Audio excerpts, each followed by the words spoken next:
Yes, my name is Chris Odongo from Uganda. Uganda is from Africa, specifically in East Africa, just around Lake Victoria. We have Kenya and Tanzania as neighbors. I'm a father of 5. My wife went to the glory in 2012. So I live with my 5 kids. 4 of them still live with me. 1 is not living with me.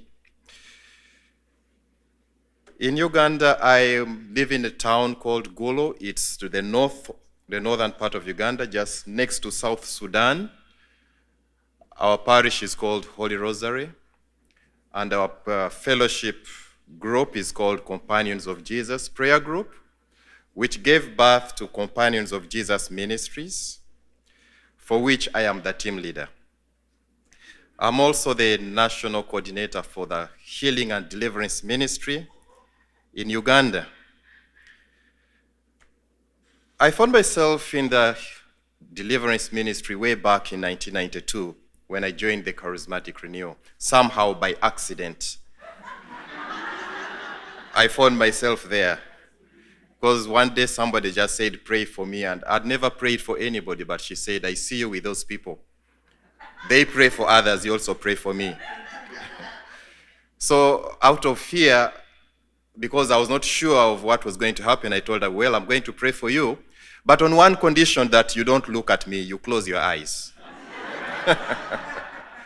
So this lady closed her eyes, and I also closed my eyes, and I put my hands over her head.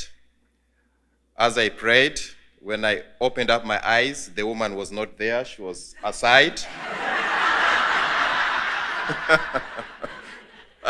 I told her, what happened? Why have you moved? I told you not to close the eyes. And she told me, you were wasting my time. I said, how?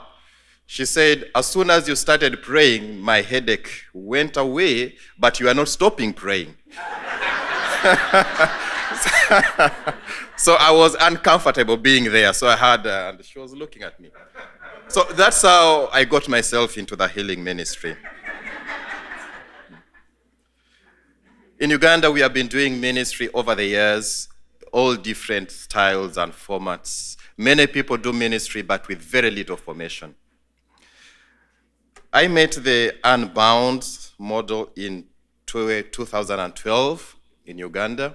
We were trained by Lloyds and Nancy, and it did a great thing in my life. By that time, there was some sexual sin that I didn't believe that God could forgive, or God had forgiven. I couldn't. It always haunted me. It always came back. I went for confession over confession, but it was always there. So it was only when they prayed for me, the Unbound, the 5 keys, I remember forgiving, and I renounced the lie. That was the first time I heard about a lie, renouncing a lie. I'd never known that. So when I renounced that lie that God does not forgive some sins, after that, wow, I was free. And it has never bothered me anymore. Then in 2013, when I heard that the 5 keys was being taught in Tanzania, I said, no, I have to go for a second dose. So I traveled to Tanzania in 2013, and the training was facilitated by Miriam Wright and Matt Lozano. It was another good experience for me. And ever since that time, I've been involved together with my teammates in using the 5 keys. First, we use it in our prayer groups, in our prayer group, where we minister every Wednesdays, Fridays, and Saturdays. People come to us. Yeah, people have known about it, and they come from all places. And there is one comment they always make. Your prayer approach is different. You know, in Uganda, if you know manual labor or mechanical systems, the prayer ministries are like battlefields. People fight, we struggle. I used to do that a lot as well. We used to do wrestling when you are doing deliverance.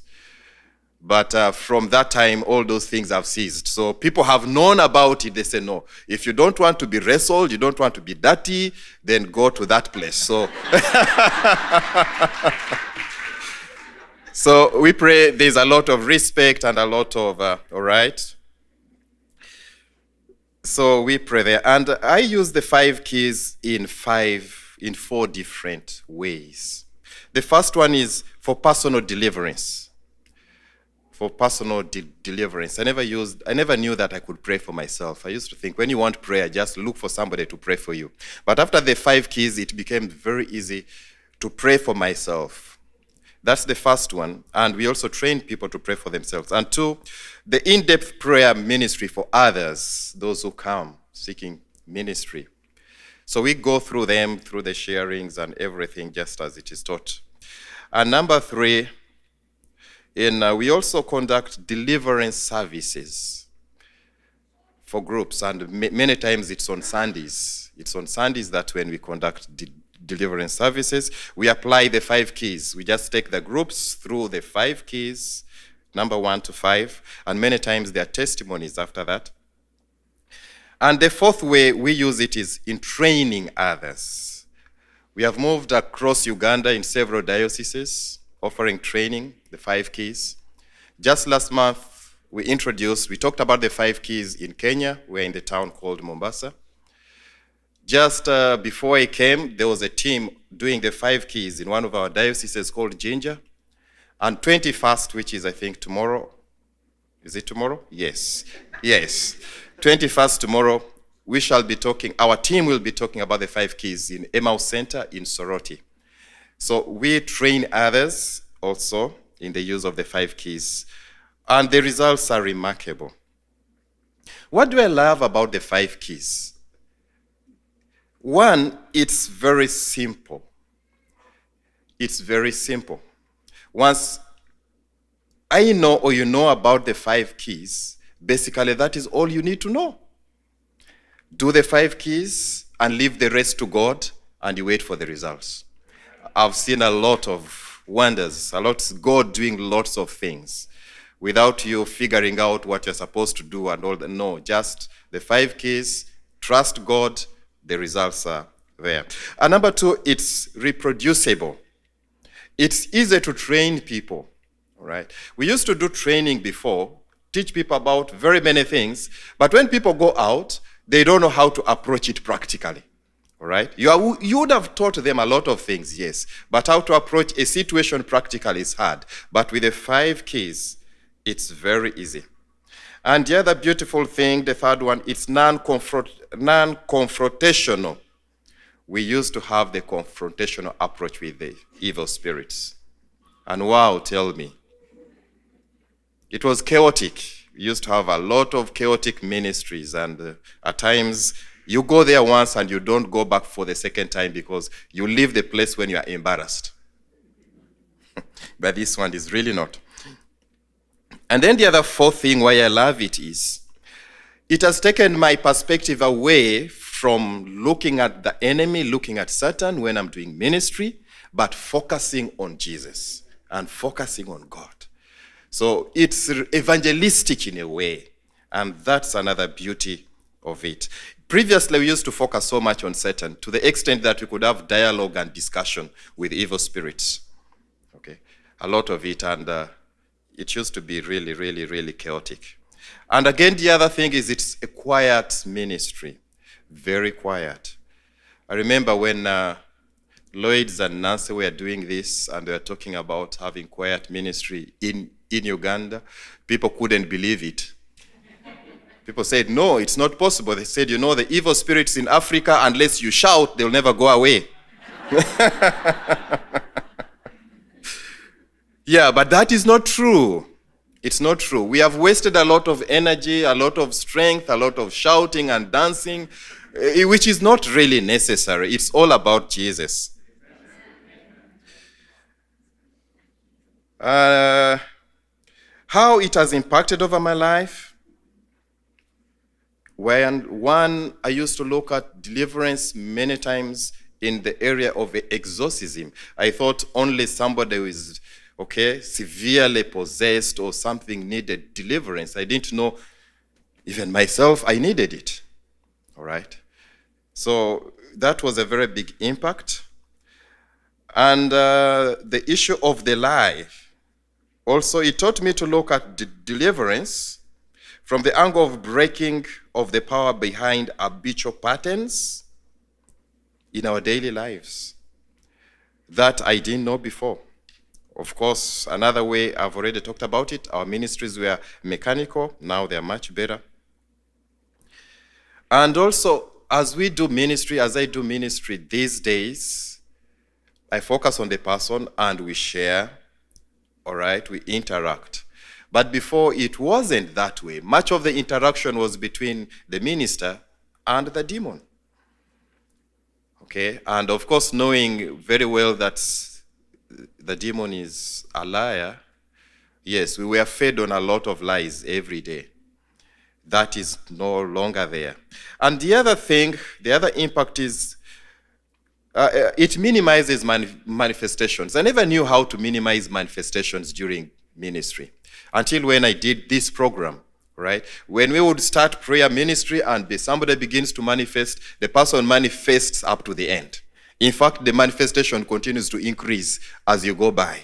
But when I did the 5 keys, okay, there is a way we can reduce the manifestations. For instance, somebody begins to manifest. I remember Lloyd's demonstrating to us, tapping on somebody, say, hey, I want to talk to you. I don't want to talk to the evil spirit. I want to talk to John.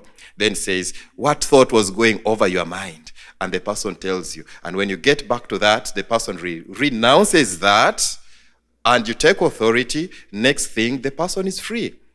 I never knew that. We never knew that.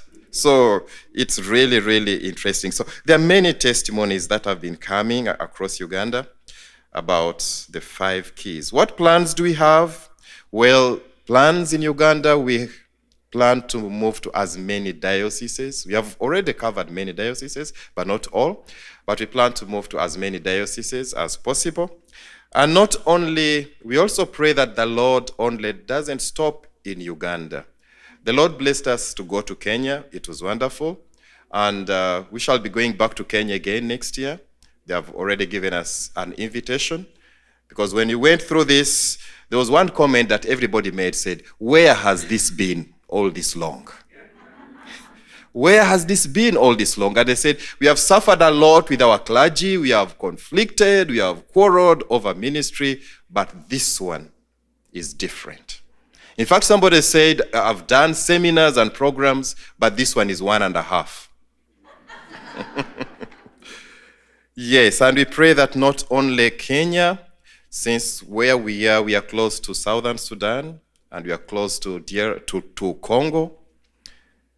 Yeah, it's my vision, it's my prayer that the Lord will take us there too. God bless you.